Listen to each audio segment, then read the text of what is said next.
Okay, so I've just watched a video of somebody I subscribe to called SoretaYuki, who has felt it necessary not just to apologise, but to make a video apologising for having used ableist language. Now, a number of people in his comment section, their level of incredulity was such they weren't even sure if he was being serious. It appears that he is being serious, so what I will do, I think, first off, is to play you a clip of his video. I will give you a trigger warning, since trigger warnings are so much in vogue nowadays. This video contains jump cuts. Fuck! I hate jump cuts. Here's his video. Earlier today I put out a video called The War Against Idiocy, and I also used the word idiocy in the video. Now, being that the word idiocy is obviously related to idiot, that makes it ableist. There's no getting around it. I used ableist language. I'm not going to try and justify it. I'm not going to try and explain it away. I'm not going to try and say that in my particular case it was all right. I'm also not going to double down and say that it isn't ableist because X, Y, Z. And nor am I going to go on about an incredibly overly sensitive PC culture, or that it's only a word, and that people are stupid to get offended by words. I'm sorry about that, guys. My bad.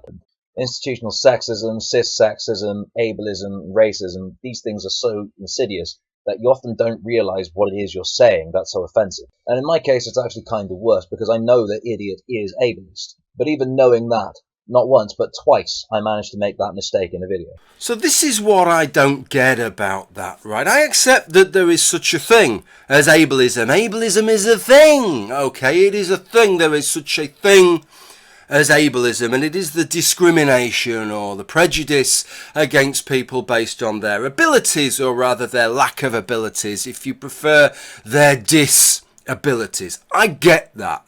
But to compare that to racism and sexism, yes, they have some things in common. Fucking hell, they end in ism, for fuck's sake, but then so does jism.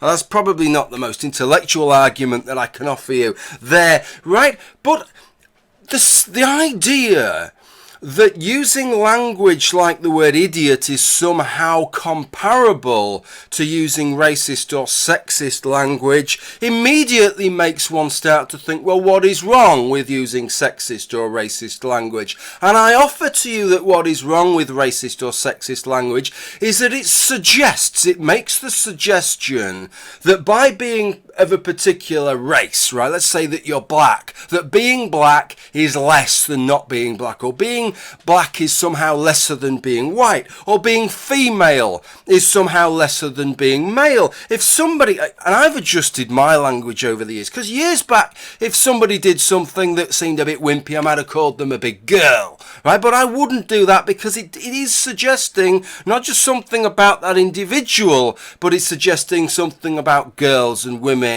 in general, which that there's somehow lesser in some aspect, and some aspect that I can't justify. So I get that. I understand those arguments. I'm on fucking board with those arguments. But when we talk about a word like idiot, what we're talking about, idiocy, is about gross levels of intellectual disability, aren't we? Being way beyond the normal intellectual level.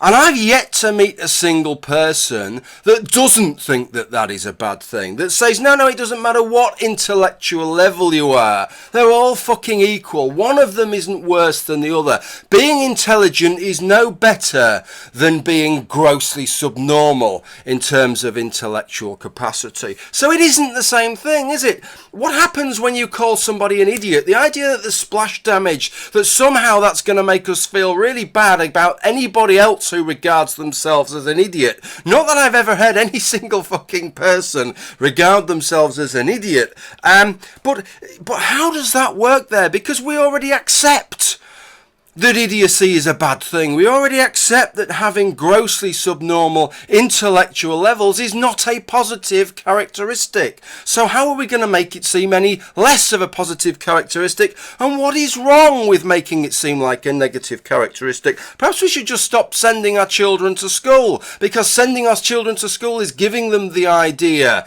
that having that greater level of intellect and knowledge is somehow superior to not having those things. Maybe that's ableist, doing those kind of things. I just do not get this with ableism. I understand ableism. I understand that it's a thing. But when it comes to the language, fucking hell, let's call a spade.